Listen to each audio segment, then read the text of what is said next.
Hi అండి, welcome back to my channel. పెసర గారెలు చేసుకోవడం ఎలా, వడలు గారెలు చేసుకోవడం ఎలా, దానికి కావాల్సినవి నేను ముందుగా పెసర్లను నానబెట్టుకున్నానండి. పెసరపప్పు అండి, ఇది పొట్టుపప్పుతోనే టేస్ట్ బాగుంటుంది. దానికి కావాల్సినవి కరివేపాకు, జీలకర్ర, అల్లం చిన్న ముక్క, కొత్తిమీర, ఉల్లిపాయ, పచ్చిమిర్చి, సాల్ట్. ఇప్పుడు ఒక మిక్సీ బౌల్ తీసుకొని ముందుగా ఇవన్నీ మిక్సీ పట్టుకుందామండి. పట్టాక చూద్దాము. పెసరపప్పును కూడా కడిగి ఈ విధంగా జల్లిగిన్నెలో తీసుకున్నాను. పట్టాక చూద్దాము. ఒక మిక్సీ బౌల్లో అన్నీ వేసుకున్నానండి. ఇందులోనే ఒక 1/2 టీ స్పూన్ పసుపు,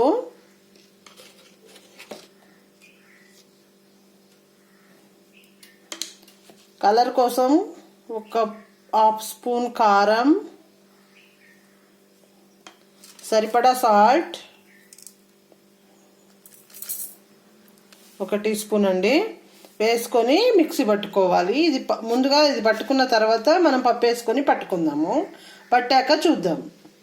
కొంచెం కచ్చాపచ్చాగానే మిక్సీ పట్టుకోవాలండి.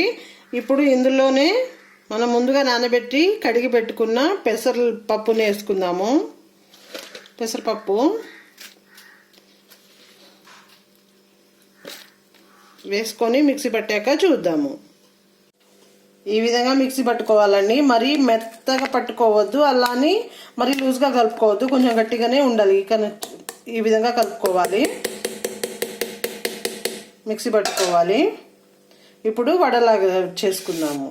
ఏం కనబడొద్దండి. మా పిల్లలు అయితే ఏమన్నా ఆనియన్ కానీ పచ్చిమిర్చి కానీ అట్లా కనిపిస్తే తినరు, కాబట్టి నేను కొంచెం మెత్తగానే మిక్సీ పట్టుకున్నాను. మీకు పైన తగులుతూ లోపల తగులుతూ కావాలంటే మిక్సీ పట్టుకున్నాక కొత్తిమీర, కరివేపాకు, జీలకర్ర అట్లా కలుపుకోవచ్చండి, మీ ఇష్టం అది.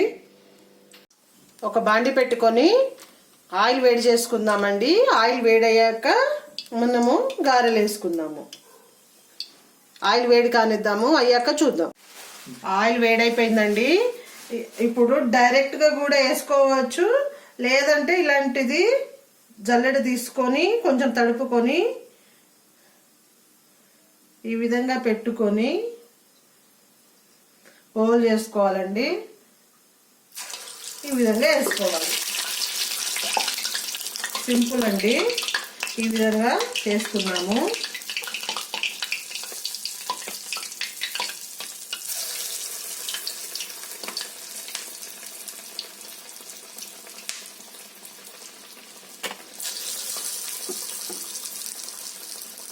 నేను వేసిన గారెలు మా ఆయనకైతే చాలా ఇష్టం అండి.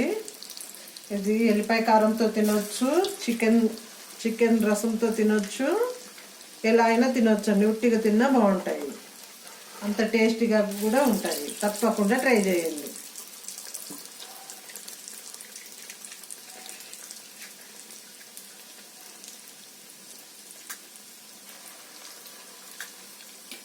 ఇలాగా చేసుకొని ఫ్రై కానిద్దాము, అయ్యాక చూద్దాం.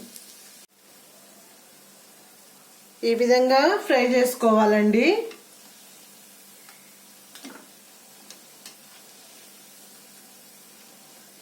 ఈ విధంగా చేసుకుంటే చికెన్ గ్రేవీతో కానీ, కారంతో కానీ, చట్నీతో కానీ దేంతో అయినా తినొచ్చండి, చాలా బాగుంటుంది.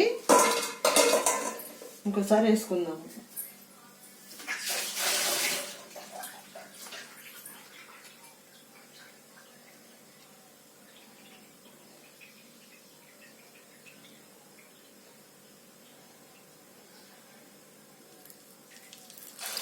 ఇందులోనే తోటకూర వడలు కూడా వేసుకోవచ్చండి. పెసరపప్పుతో తోటకూర సన్నగా తురుముకొని కలుపుకొని ఆ విధంగా కూడా వేసుకోవచ్చు. అది కూడా టేస్ట్ చాలా బాగుంటుంది.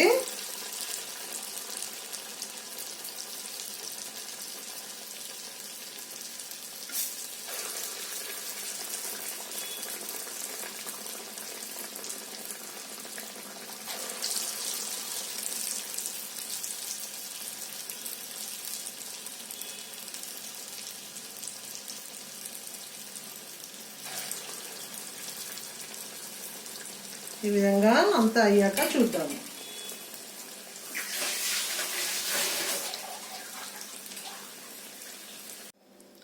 అయిపోయాయండి. ఈ విధంగా చేసుకుంటే పెసరపప్పు గారెలు రెడీ అండి.